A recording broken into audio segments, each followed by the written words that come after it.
नमस्कार, मैं प्रेयसी। स्वागत है आप सभी का द प्रिंट लाइन्स में। चलिए नजर डालते हैं आज की 5 अहम खबरों पर। सीएम योगी आदित्यनाथ के मुख्यमंत्री बनने के बाद रामगढ़ ताल क्षेत्र पर्यटक स्थल बनकर उभरा है। 1700 एकड़ में फैला रामगढ़ ताल, जो कुछ वर्षों पहले जल कुंभी से भरा रहता था, उसी ताल के किनारे लोग पिकनिक मनाने आते हैं। सीएम योगी ने हाल ही में मीडिया से बातचीत के दौरान रामगढ़ ताल को लेकर बात की है। उन्होंने क्या कुछ कहा, सुनिए। रामगढ़ ताल जो पूर्वी उत्तर प्रदेश का एक प्रमुख टूरिज्म का स्पॉट बन चुका है, यहां पर जल के प्राकृतिक स्रोत को पुनर्जीवित करने के लिए जो सबसे महत्वपूर्ण नाला इसके साथ जुड़ता है वह है गुड़धोवा नाला। एक प्रकार से यह दब चुका था, मृत प्राय सा हो गया था।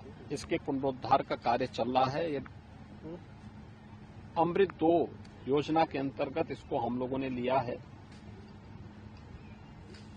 इसमें नाले के माध्यम से उसके इंटरसेप्शन का है, डाइवर्जन का है और ट्रीटमेंट का है। इस प्लान को इसमें लिया गया है। इस गुड़धोवा नाले के पुनरुद्धार कार्य और रामगढ़ ताल को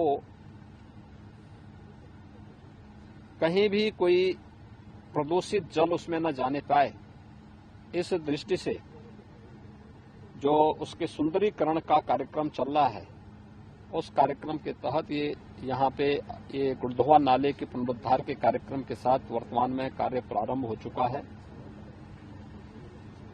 जिसमें लगभग 10 किलोमीटर के इस नाले को पुनरुद्धार करने और गोरखपुर के उत्तरी क्षेत्र के जल निकासी की समस्या का समाधान करने का भी कार्य हो रहा है।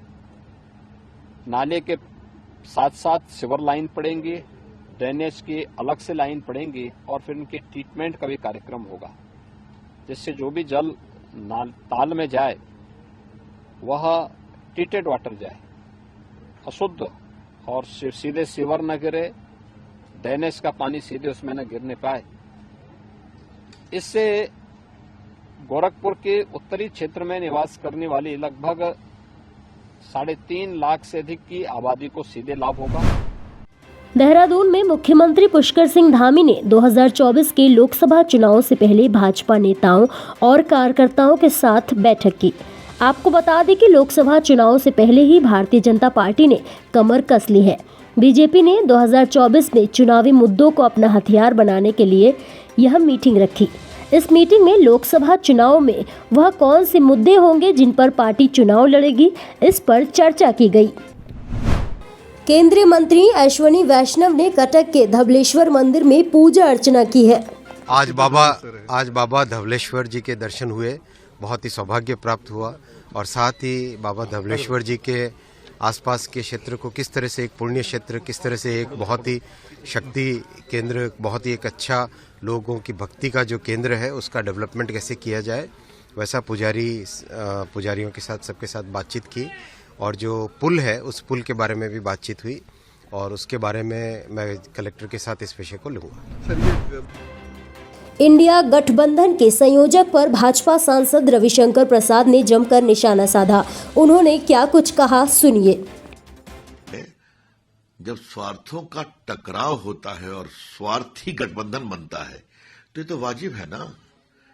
पहले हुआ नीतीश बाबू को दे रहे हैं कन्वीनरशिप, अब उनके क्लोज लोग बोल रहे हैं कि वो कोई आवेदन दिए थे क्या। वो तो पीएम के दावेदार हैं, वहां ममता जी हैं, वहां राहुल गांधी के समर्थक हैं। आजकल मैंने सुना है कि उद्धव ठाकरे को भी लोग पीएम के रूप प्रोजेक्ट करते हैं। तो ये स्वार्थी गठबंधन, मोदी विरोधी गठबंधन, जिसका एक ही काम है कि हम किसी प्रकार से सत्ता में आए और मोदी जी को रोके। और एक तरफ मोदी जी, एनडीए, भाजपा, भारत का विकास, यही कहानी है। और कोई वैकेंसी नहीं है, लेकिन 2 महीना के लिए इन लोग की नौटंकी चलने दीजिए तो चलने दीजिए, देश देखने दीजिए।